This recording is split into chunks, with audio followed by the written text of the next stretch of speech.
வணக்கம். இந்த பதிவில் முருகனுக்கு பிடித்த ஒரு நைவேத்தியத்தை அதுவும் 5 நிமிஷத்தில் நம்ம எப்படி செய்கிறது அப்படிங்கிறத பார்க்கலாம். ஏன்னா இப்போ காலையில் பிரம்ம முகூர்த்தத்தில் எழுந்து நம்ம முருகனுக்கு நைவேத்தியமாக செய்கிறோம் அப்படின்னா நம்ம சக்கரை பொங்கல் இப்போ வச்சுக்கிட்டு இருக்க முடியாது, இது மாதிரி பண்ணிகிட்டு இருக்க முடியாதுல்ல. அதனால் 5 நிமிஷத்தில் அதுவும் மிகவும் அவருக்கு பிடித்த நைவேத்தியம்னு சொல்லலாம்.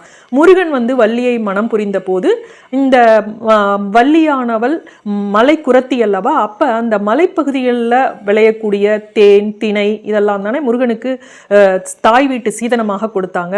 தன் மனைவியோட தாய் வீட்டு சீதனமாக வரக்கூடிய மாப்பிள்ளைக்கு வந்தது இல்லையா முருகபெருமானுக்கு, அந்த திணை தான் முருகனுக்கு மிகவும் விசேஷமான ஒரு பொருள். இன்றளவும் பார்த்தீங்கன்னா பழனியில் அந்த பழங்குடியினர் அவங்க தேன் திணை இதை கொண்டுட்டு ஆட்டம் பாட்டத்தோடு கொண்டுட்டு சுவாமிக்கு முருகனுக்கு படைப்பாங்க. இப்போ அந்த திணையை வச்சு தான் இன்னைக்கு நெய்வேத்தியமாக நம்ம 5 நிமிஷத்தில் அதை எப்படி செய்யறது அப்படிங்கிறத பார்க்கலாம். இது ரொம்ப ரொம்ப டேஸ்டாக இருக்குங்க. இதுக்கு திணை அவல் தான் எடுத்திருக்கேன். இது உங்களுக்கு டிபார்ட்மெண்டல் ஸ்டோர் ரூம்லலாம் கிடைக்கும். ரொம்ப ரொம்ப மொறுமொறுன்னு இருக்குது. நீங்கள் வறுக்க வேணாம், ஒன்றும் வேணாம். இதுக்கு துளி உப்பு, கொஞ்சம் ஏலக்காய் தூள் இதை போட்டுக்குங்க.